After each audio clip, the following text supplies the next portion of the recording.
This is a quick tutorial for using Crossfire in an RC car. So it's easiest if you use a servo adapter, which you can get one for the Micro RX, the Nano RX, or the Diversity Nano. If you have the full size, you already have connections for servos. And you want to plug in the ESC throttle on 1 and the steering, which is the servo, on channel 2. So I'll show you that real quick. Okay, next you want to go to the Crossfire Lua, and you're going to want to go to the receiver. And once you get to the receiver, you want to go down to the output map, and you want to set the output as channel 1 for output 1 and channel 2 for output 2. Then you want to exit.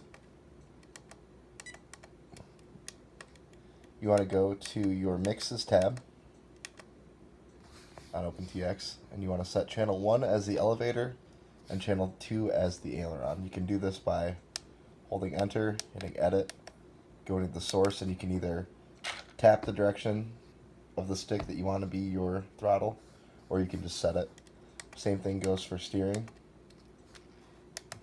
You'll want to go to channel 2, edit, set the source for steering,